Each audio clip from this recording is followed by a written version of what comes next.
All right, people, we're here with Attorney Roy Miller, located downtown at the Washington Library. We were just talking with Mr. Miller about some things that we can do to betterment our community, some actions that we as young people can take. We're going to let Mr. Miller introduce himself and go ahead and start this interview. Yeah, Attorney Roy Miller. I'm born and raised here in Macon, Georgia. I'm an attorney here in Macon and Atlanta. Live here in Macon.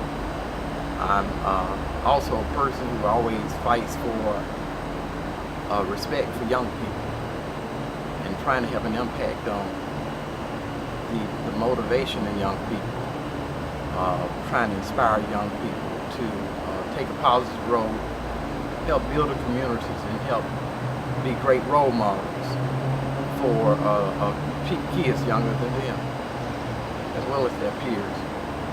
Okay, Mr. Miller, we were talking to you about the case in Ferguson that recently just happened, and basically saying when people have all that emotion and frustration build up, what can we do when our community witnesses an injustice like that? What are some more productive things that the people can do?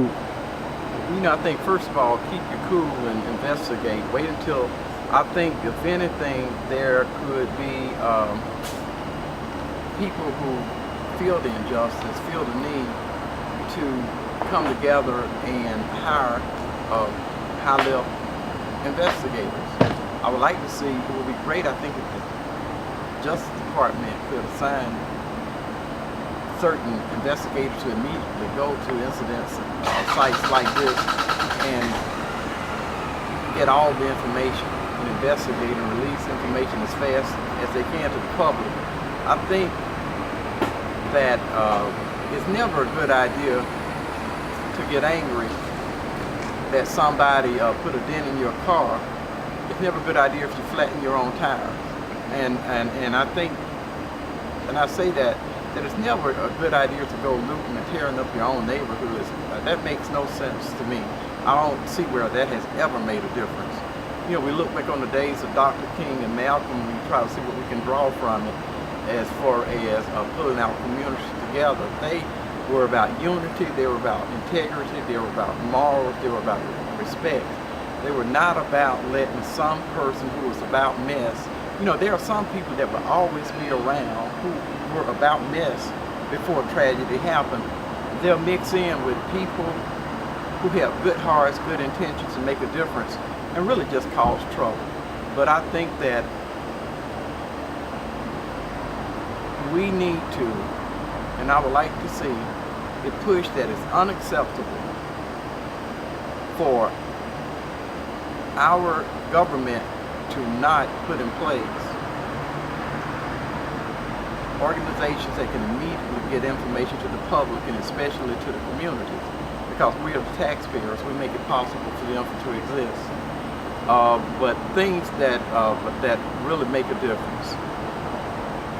Okay, let's talk a little bit more about the integrity that you feel like is so important for us to make sure that our young people are of high integrity and character, and how the negativity of speaking the N word and the H word and the B word and some of the things that our music industry promote now, how that can be detrimental to our community.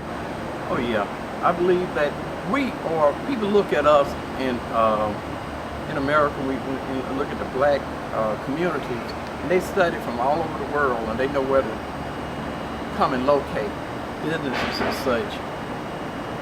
So how we market ourselves are important.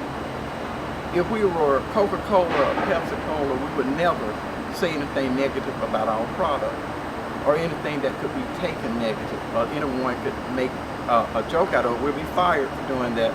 I don't think that we should ever put in place words that put down who we are. Yes, sir. Or to make a joke of who we are. I hear people say, well, you can take a word that has been very hateful, very mean, that was made up just for you, and make something positive out of it. You know, to me, that makes no sense. You don't teach a child that when somebody is spitting on them to pretend that it's cool rain. Yes, sir. That did nothing for to make the spitters the one that need to make the adjustment. That's like the person that commits the wrong has that approach, never did anything to straighten him up. It only trained the person that was being spit on to accept it and pretend that it's something else. So respect and integrity and how we refer to each other is very important. I don't like to see anybody talk down on a child. I like to see people tell a child how he can be better than what he is. My organization, You Are Better Than You Think You Are, Incorporated, that's what it's about, teaching kids that you're even better than you think you are. I don't like to see parents talk, I don't like to see adults. Why would an adult speak down on a child? An innocent black child and call them the N-word and teach them to accept being called that or being called a B or a H. Why would an adult do that? I don't understand for what good reason. Why would we fight for the right to teach a child how to say things that are going to get them in trouble? Fight for the right for them to use unacceptable language, profanity. We're fighting for the wrong thing. We should be fighting for justice. A lot of times when I tell people what you accept make a difference, many people have fought over the years so that we can go to court and prove that when racism happens, we can prove it, and there should be a price to pay. Yes, sir. The worst thing that I would hate is I'm arguing a case on hate crime or something dealing with racism and somebody, and usually one thing that's going to be present is the N-word. Right. I don't want to see nobody coming taking the stand saying it's okay and it's acceptable. I mean, that's taken away. It makes no sense. Why do you? I mean, it frustrates me when we hold on to things that can hurt us. It's almost like,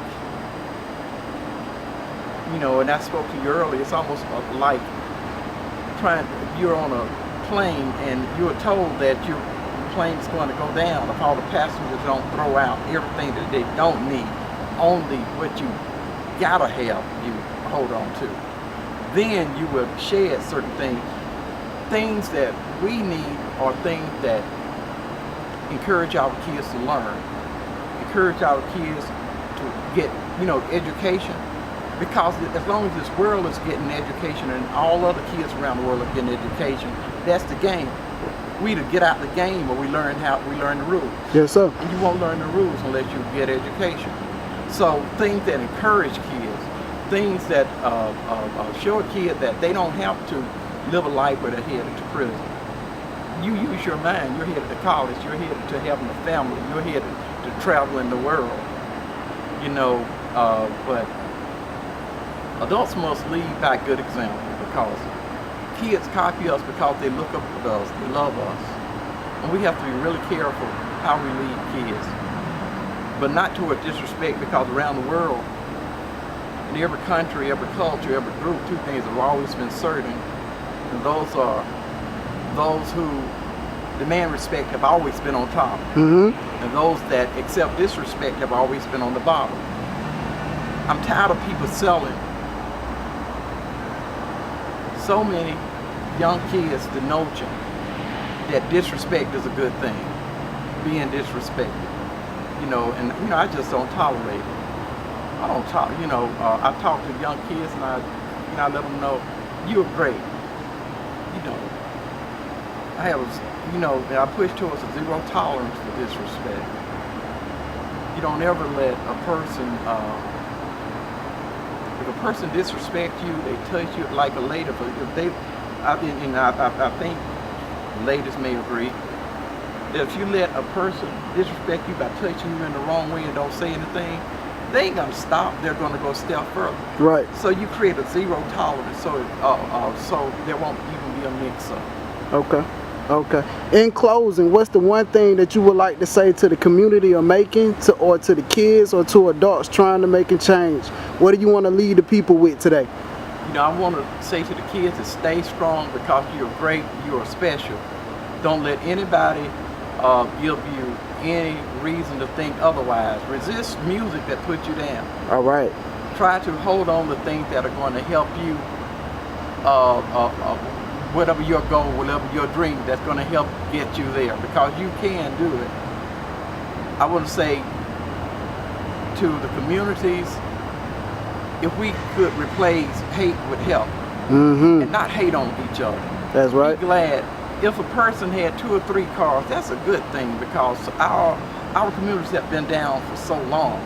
It should be a good thing to see somebody doing good, looking good, prospering. Be glad to see someone do good, and be patient that your hard work is going to pay off. And know that pride and integrity is a great value. And to not give up, not to be discouraged. Stay away from crime, from hurting each other, from hurting people. Right. I see no pride or no honor in doing that. And I think let's keep pushing together to make sure that we see differences in our communities visually, that we can ride in our communities. In the 70s, I think a lot of the Unionvilles in Fort Hill look pretty much the same as they do now.